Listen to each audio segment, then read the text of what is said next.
Assalamualaikum warahmatullahi wabarakatuh. Kami dari kelompok nanoteknologi akan mempresentasikan hasil kerja kelompok kami.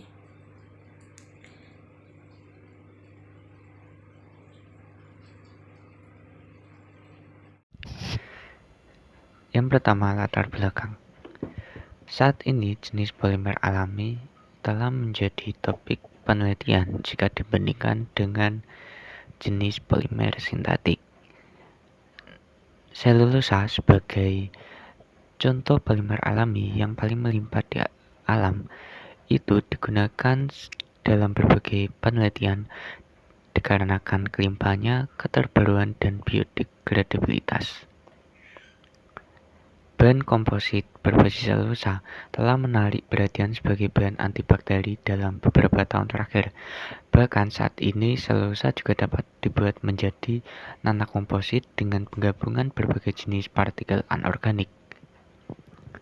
Selain itu, kitosan juga merupakan polimer alam paling melimpah kedua yang memiliki keunggulan di antara lain biokompatibilitas, biodegradabilitas, penyembuhan luka, anti jamur, dan sifat antibakteri.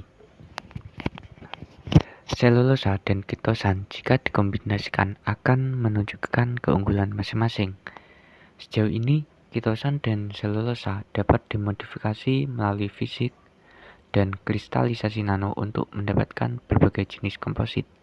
Contohnya, komposit yang didapatkan dari bakteri selulosa atau kitosan Chlorida.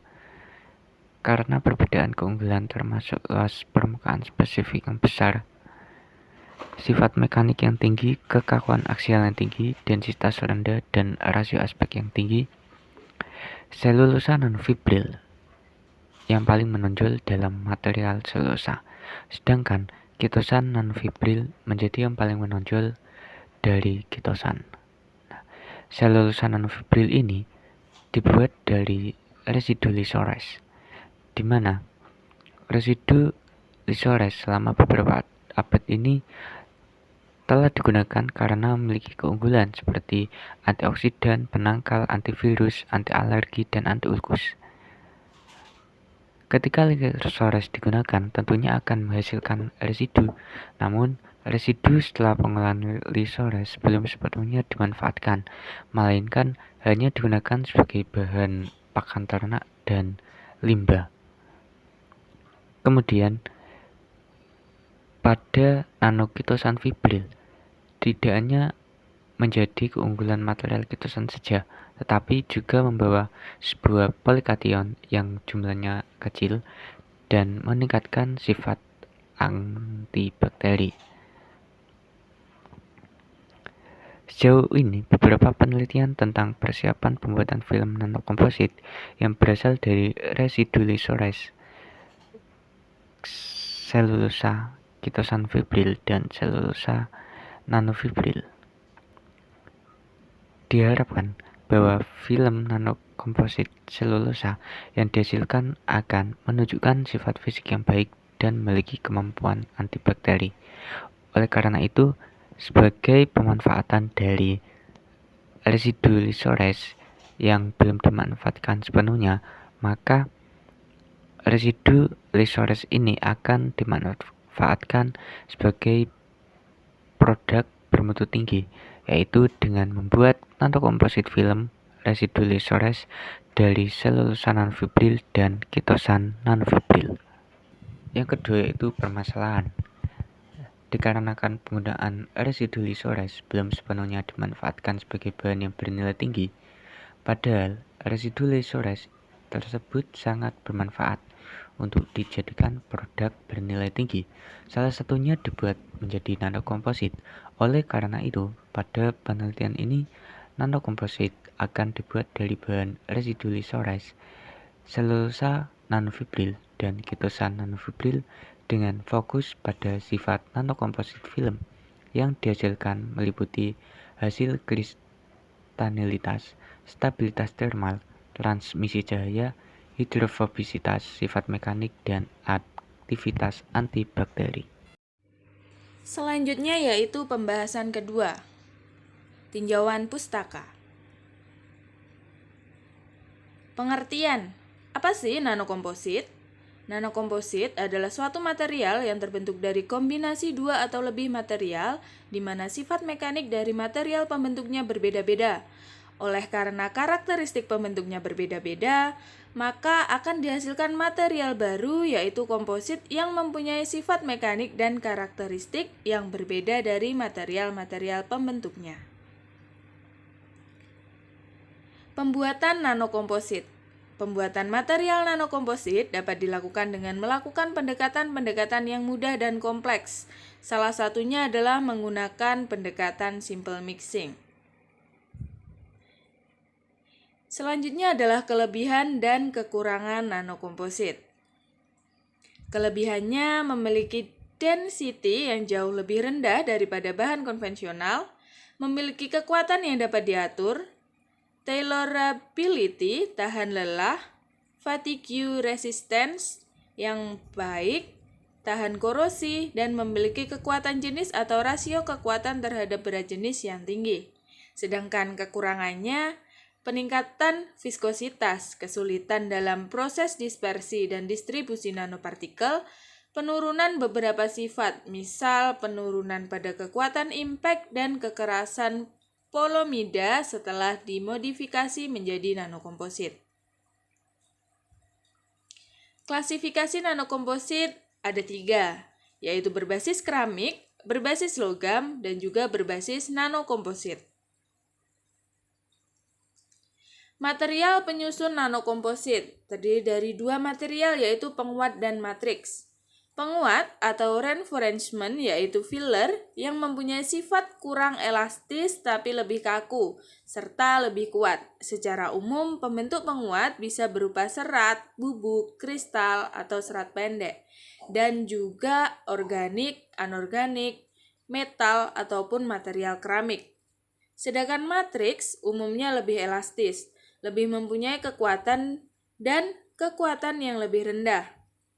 Resin umumnya mencakup polyester, phenolic, epoksi, silikon, alkyd, melamin polyimide, fluorokarbon, polikarbonat, akrilik, asetal, polipropilen, ABS, copofamiler, polyetilen, dan polyesteren. Sifat-sifat mekanik komposit. Sifat mekanis bahan komposit adalah sesuai dengan kekuatan viskositasnya yang dominan. Pengujian dengan sampel bertujuan untuk mengetahui sifat-sifat komposit yang dibuat, baik sifat fisis, sifat mekanis, maupun sifat termal. Akan diketahui kelebihan dan kekurangan suatu bahan, diketahui taraf kelayakan pemakaian, serta kualitasnya. Selanjutnya, saya akan menjelaskan tentang metodologi penelitian. Alat dan bahan. Alat yang digunakan yaitu peralatan yang digunakan dalam penelitian ini meliputi peralatan yang digunakan dalam proses preparasi dan karakterisasi. Dalam proses preparasi alat yang digunakan diantaranya layar tipe SAM-file dan oven. Sedangkan dalam proses karakterisasi alat yang digunakan diantaranya teknologi segmentasi, subpixel, perangkat lunak Callisto 3D, spektrometer model 650, mikroskop elektron pemindai Pro-X atau SEM, dan spektroskopi sinar X dispersi energi, dan spektrofotometer UV-Vis. Dan bahan-bahan yang digunakan dalam penelitian ini diantaranya adalah residu licorices terdiri dari 28,5% glukal, 8,0 hilan, 5,8 araban, 28,0 lignin, dan 11,5 ekstrafil etanol. Kitosan dengan berat molekul 200 kDa, 100 viskositas 200 mPa/s, dan lebih dari sama dengan 95% derajat disetilasi. Natrium bromida dan natrium hipoklorit atau NaClO dengan kandungan klorin aktif 10%, TMPO, nanoselulosa fibril, nanokitosan fibril, bubur soda antrakuinon, asam peroksiasetat, dan bubuk kitosan. Selanjutnya adalah prosedur penelitian. Preparasi nanofibril selulosa dan nanofibril kitosan. Residu Lixorise dilakukan dengan prosedur berikut. Yang pertama, soda antrakuinon atau AKI di bawah kondisi 18% dari alkali efektif.